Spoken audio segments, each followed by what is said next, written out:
She was sick and alone, fixing her cabin door until a harsh lawman arrived.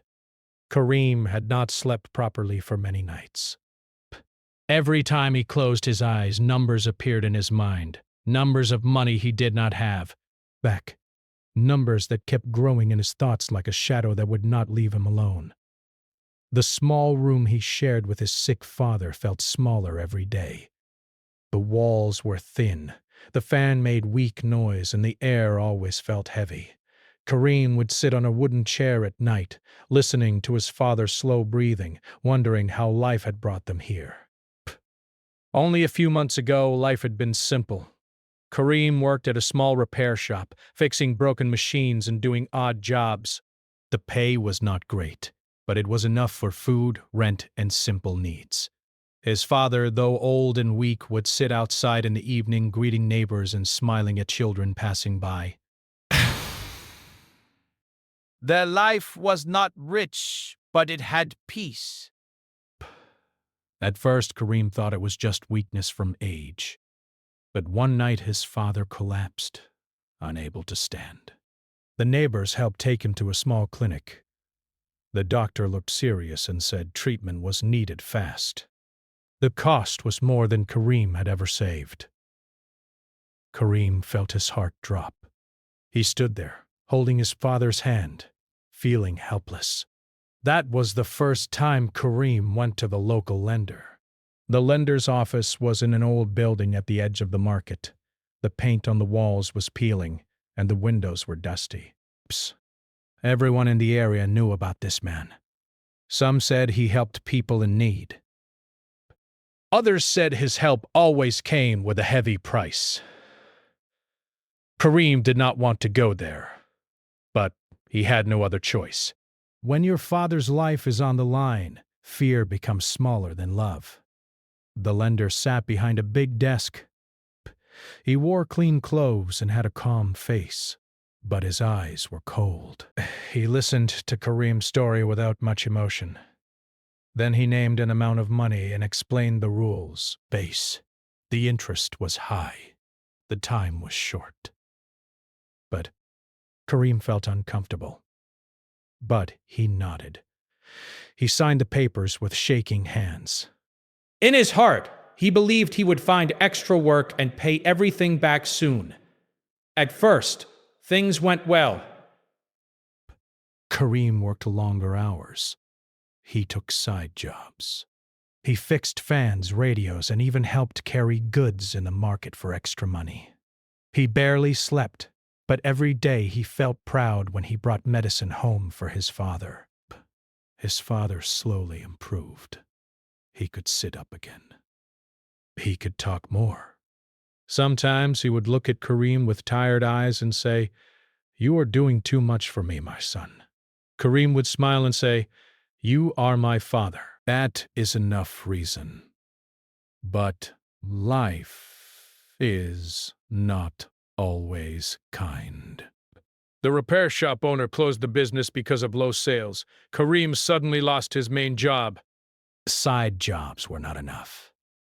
The lender's payment dates came closer. The interest made the amount bigger.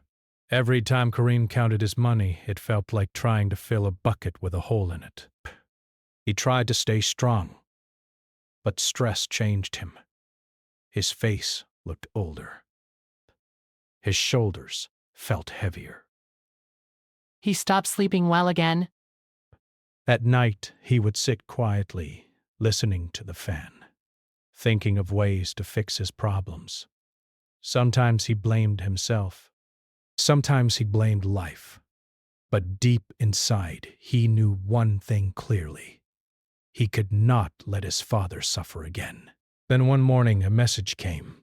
A man from the lender's office came to their door and told Kareem that he must come to the office that day. There was no friendly tone in his voice. It sounded like an order, not a request. Bow. Kareem felt his chest tighten. He knew what it meant. The debt had grown too big. The lender wanted answers. Kareem walked to the office under the hot sun.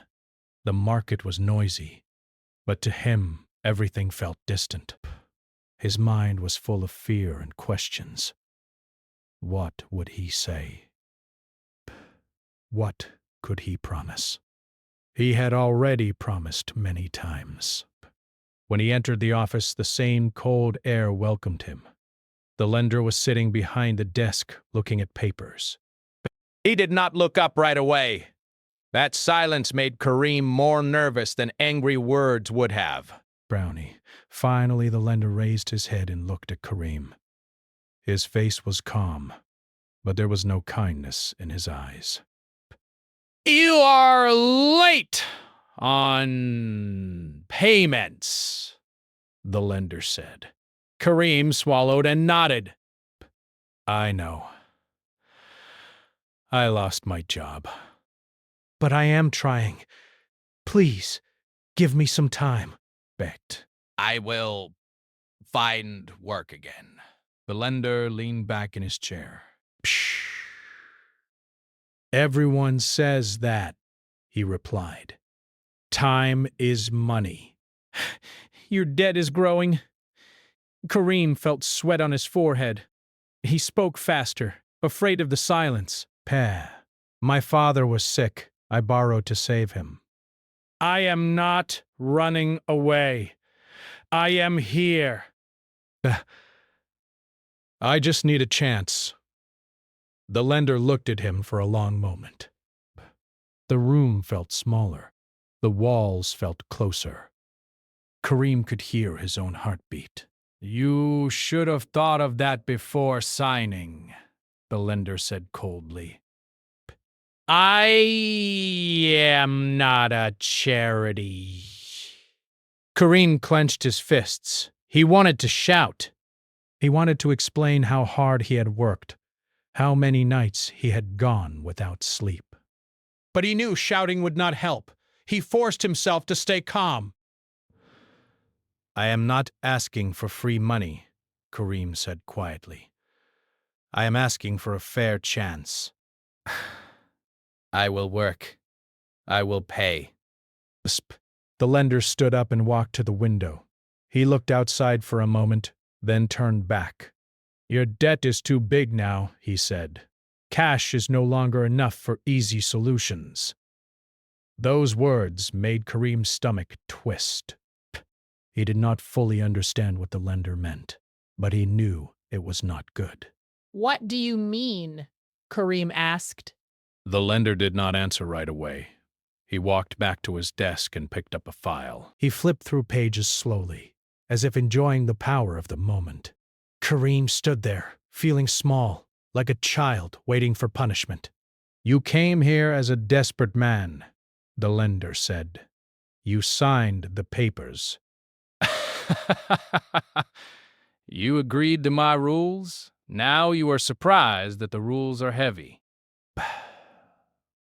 Kareem's voice became softer. I did what I had to do to save my father. The lender looked at him sharply. And now you must face the cost. The words hit Kareem like a weight on his chest. He felt trapped. He wanted to run, but he knew running would only make things worse. He thought of his father at home, sitting on the bed, waiting for medicine. He thought of the neighbors, who sometimes helped but could not carry his burden forever. I am not a bad man, Kareem said slowly. I am just unlucky. The lender gave a small, empty smile. Luck has nothing to do with contracts. The room was quiet again, but Kareem felt his hands shaking, but he kept them at his sides. He knew this meeting would change something. He just did not know how yet. In that moment, Kareem still believed there must be a normal way out. More work, more time, more effort. He did not know that this was only the beginning of a much harder test, As he stood there waiting for the lender to speak again, Kareem felt a strange mix of fear and hope. Fear because he knew how powerful this man was. Hope because deep inside, he still believed that doing the right thing would somehow lead to a right ending. He was wrong about how simple it would be. Best. This debt was no longer just about money. It was about choices, pressure, and a path that would soon force Kareem to face more than he ever expected. Kareem stood in the office, his heart beating fast. The lender had gone quiet again, as if thinking deeply. The silence felt heavy, like thick air that was hard to breathe. Kareem tried to stay calm, but his mind was racing. He kept thinking about his father at home, weak but hopeful, believing his son would fix everything. That thought gave Kareem strength, but it also made the pressure worse. The lender finally sat back down and folded his hands on the desk. His voice was slow and controlled. "There may be another way," he said. Kareem felt a small rise of hope. Brush. "Another way?" he asked carefully. "Yes," the lender replied. "Not everything must be paid with cash." Kareem did not like how those words sounded. His chest felt tight again. Still, he leaned forward slightly. "What do you mean?" The lender did not answer right away. Base. Instead, he tapped his fingers on the desk and looked toward the side of the room. Kareem followed his eyes. Near the wall, a young woman was standing quietly. Kareem had not noticed her clearly before. Thus, she was dressed simply, her head lowered, her hands held together in front of her. She looked nervous, as if she wished she could disappear. Kareem felt confused. "Why is she here?" he asked. The lender's face stayed calm. "She is connected to this matter," he said. "In some situations, people are used to settle problems." Kareem's stomach turned. He felt a cold wave move through his body. "Used?" he repeated. What do you mean by that? The lender leaned back slightly. "Instead of money," he said slowly, "she can be taken as part of the payment." For a moment, Kareem thought he had not heard correctly. The words did not make sense in his mind. Breath. He felt shock first, then anger. His hands tightened into fists. "What are you saying?" Kareem said, his voice rising. "She is a person, not a thing." The young woman did not look up. Her shoulders moved slightly, as if she had heard this kind of talk before. That small movement made Kareem even more upset. "I will not agree to this," Kareem said firmly. "I came to pay a debt, not to take part in something wrong." The lender's eyes narrowed just a little. "You do not understand how things work here," he said. "When money is gone, other arrangements are made." Not with me. I will not accept this. I will find another way. The lender gave a short, cold laugh. "Find another way? You have already failed to find money." "What makes you think you will suddenly succeed?" Kareem felt his face grow hot. "I will work harder." But I will go to another city if I have to, but I will not accept this kind of offer. pay. The room felt tense. The air between them was thick with anger and disbelief.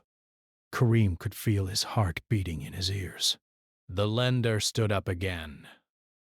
"Ah, you are in no position to make demands," he said. "You signed the papers. You accepted my terms. I accepted money terms," Kareem replied. "Not this." The lender walked a few steps closer to Kareem. "You are lucky I am even offering options," he said. Many people would not get this chance. Kareem took a step back, not out of fear, but out of disbelief. "This is not a chance," he said. "This is wrong!"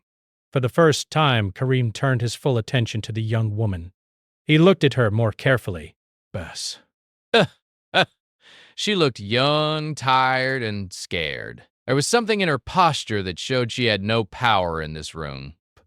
She was not speaking. She was not defending herself. Breath. She was just standing there, as if waiting for others to decide her future. That made Kareem's chest hurt in a way he did not expect. Does she even agree to this? Kareem asked. The lender shrugged. That is not your concern.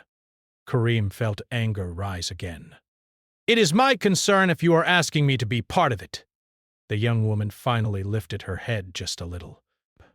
Her eyes did not fully meet Kareem's, but he could see fear in them. It was not loud fear. It was quiet, tired fear. The kind that comes after too many hard days.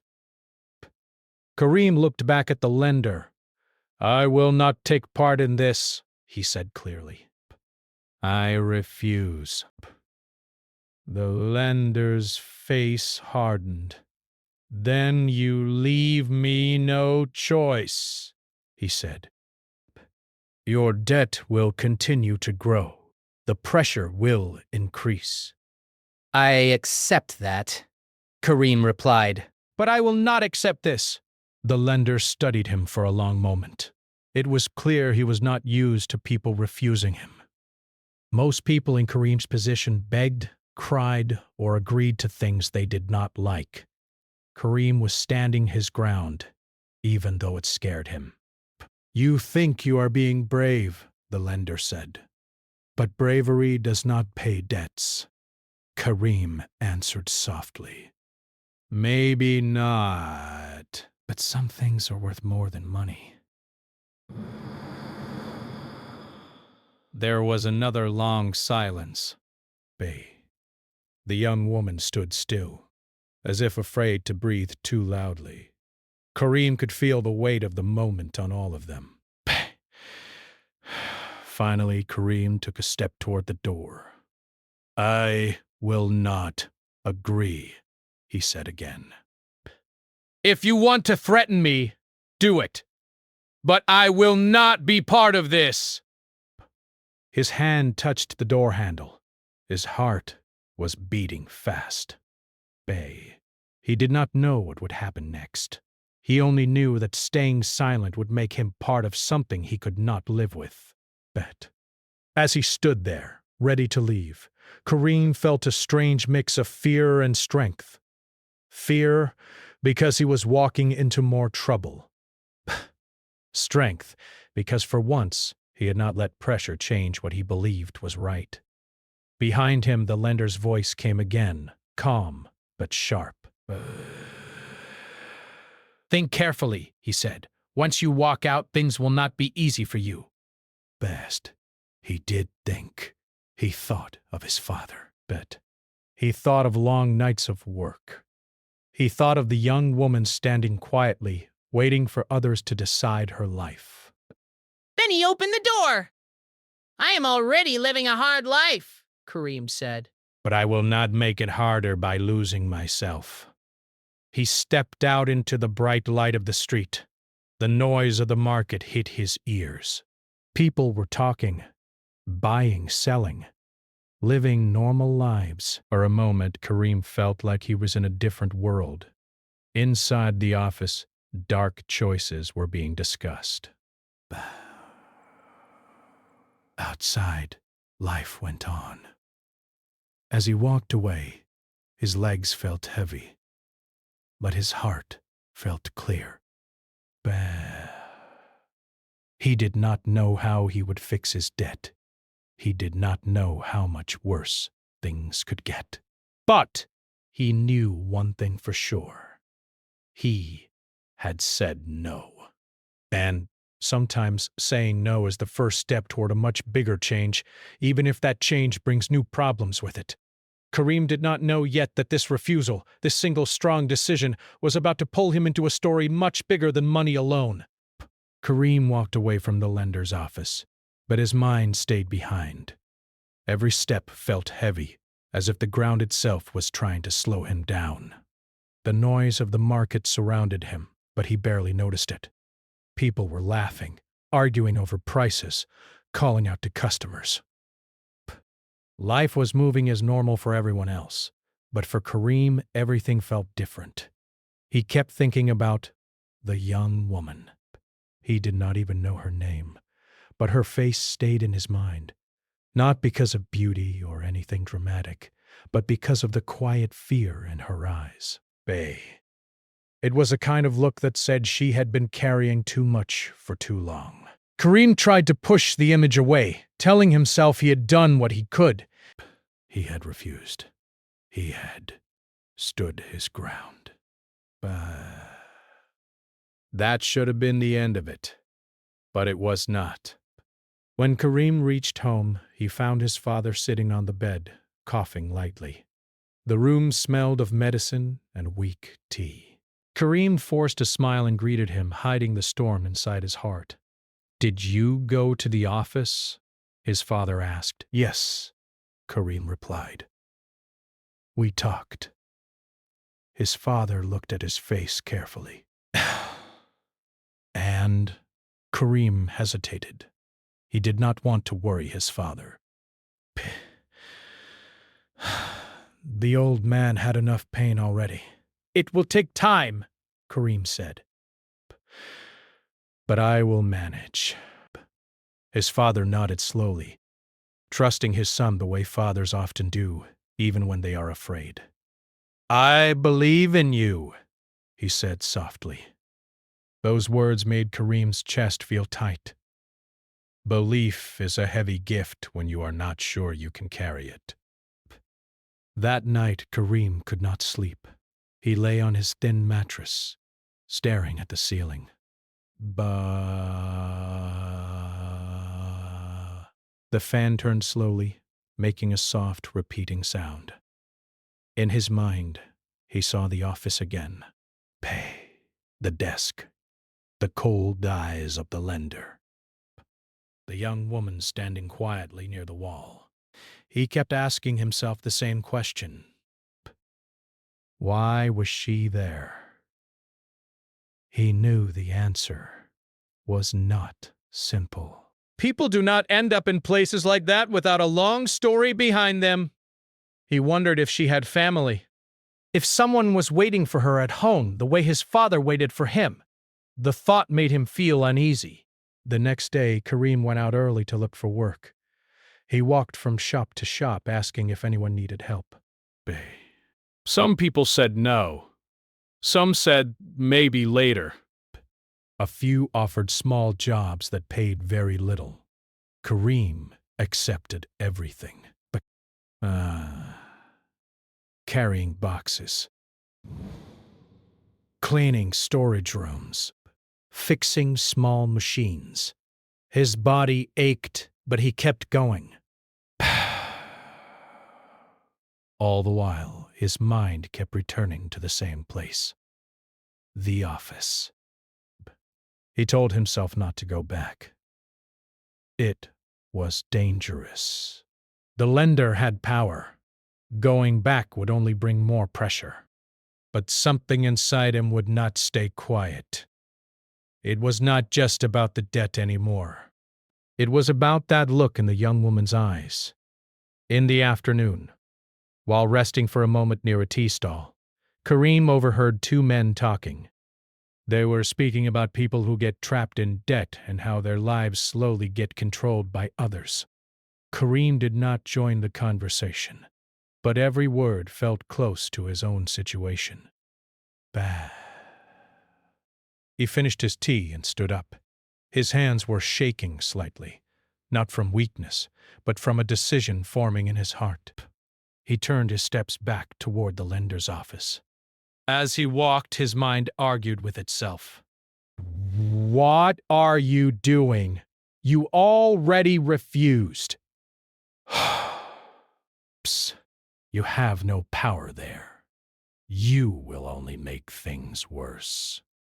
But another voice inside him answered.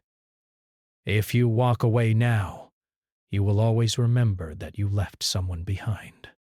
When Kareem reached the building, he stood outside for a long moment. The same old walls, the same dusty windows. From the outside, it looked like any other office. No sign showed what kind of decisions were made inside. He took a deep breath and went in. The lender looked surprised to see him again. You came back, he said. Kareem nodded. Bet. I have something to say. The lender gestured for him to speak. I am not here to accept your offer, Kareem said. I am here because I cannot stop thinking about it. The lender raised an eyebrow. Thinking does not change contracts. I know, Kareem replied, but people are not contracts. The lender leaned back in his chair. You care too much, he said, brassed. That is why you are in trouble? Kareem did not deny it. Maybe, but I cannot pretend I did not see what I saw. The lender looked toward the side of the room.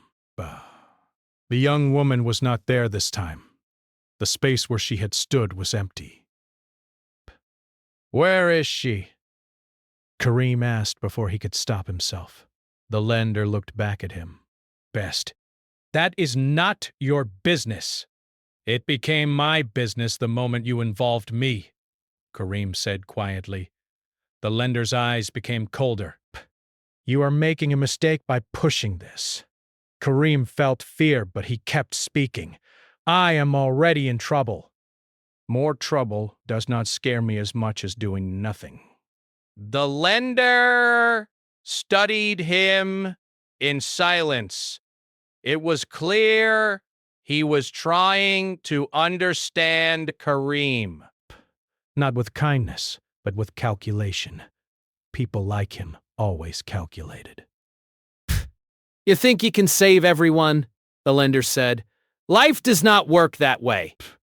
I do not think I can save everyone, Kareem replied.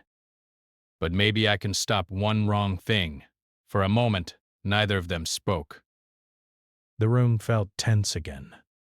The lender finally said, You should focus on your own problems. Kareem answered, I am. This is part of my problem now. As Kareem turned to leave, something unexpected happened. From a back room, the young woman stepped out. She had been standing there quietly, listening. This time, she lifted her head fully. Her eyes met Kareem's for the first time. In that moment, Kareem understood something without words. She was not just scared. She was tired of being invisible. There was no crying, no loud emotion, just a deep, silent sadness mixed with a small, weak hope. The kind of hope that appears when someone finally looks at you like you matter. That single look hit Kareem harder than any threat. He felt it deep in his chest. It was not love. It was not pity. It was something stronger and simpler. It was the feeling that this was a human being who needed someone to stand in front of her, not behind her. Kareem held her gaze for a second longer. Then he looked back at the lender. I will not pretend this does not exist, Kareem said. Brace. I may be poor. I may be in debt. But I am still a man who can choose what kind of person he is. The lender did not answer right away. The young woman looked down again, but this time her shoulders were slightly less heavy. Kareem walked out of the office once more. But this time, he was not just running from a problem. He was walking toward a choice. A dangerous choice. A hard choice. But a choice that, in his heart, already felt right. He did not know how. He did not know when. He only knew that one look had changed something inside him. And once something changes inside, life is never the same again. Part 5. Expand K-row without heading. 1,300 words, my in simple English words. It should be interesting and every part should be engaging so the audience doesn't get bored. And don't use any violated word. Aviad any violated content.